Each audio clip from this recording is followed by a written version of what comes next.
गुलफिशा की वकील सरीम जावेद ने कहा, जिन 5 लोगों को जमानत मिली है, सुप्रीम कोर्ट ने कहा है कि अगर उनकी कोई गलती है भी तो वह कम लेवल की है, और जिन 2 लोगों को जमानत नहीं मिली है, ऐसी ने कहा कि हम उनकी गलती पर कोई कमेंट नहीं कर रहे हैं, लेकिन जिस तरह से यह मामला बना है, हालात को देखते हुए और संविधान के साथ साथ यूएपीए को भी ध्यान में रखते हुए उन्होंने कहा कि सभी प्रोटेक्टेड सीक्रेट गवाहों को सामने आने में 1 और साल लगेगा, और अगर वे ऐसा नहीं कर पाते तो उमर खालिद और शर्जील इमाम 1 साल बाद फिर से जमानत के लिए अप्लाई कर सकते हैं।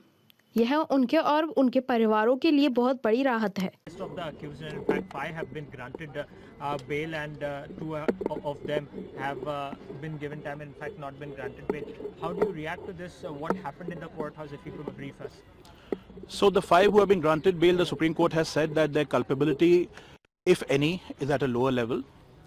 And for the 2 that have, Supreme Court has said that we are not commenting on their culpability.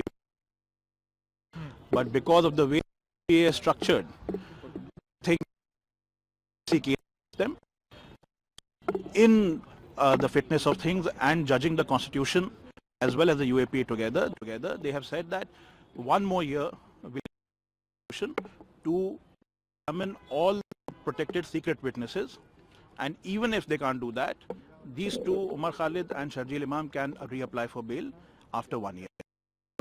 Bail, we are all very happy for them, and frankly it is 5 years too late, and we hope that they'll be able to go on with their lives. Ultimately, 5 long years, it was a long struggle. How it went for all of you all before the courthouse, and in fact, as these 5 have been granted bail, how much big relief it is for you all? It is absolutely a relief. Custody is dehumanizing at the best of times, and these are all young people. Some were students when they were arrested, some were going to start a job, and now we hope that they will be able to go on with their lives. So it's a massive relief for them and their families. So what are the conditions that have been imposed by the court? We do not know yet. It wasn't read out in open court. The judgment should be made available publicly, I think, in a couple of hours. We will know then. All right. Thank you.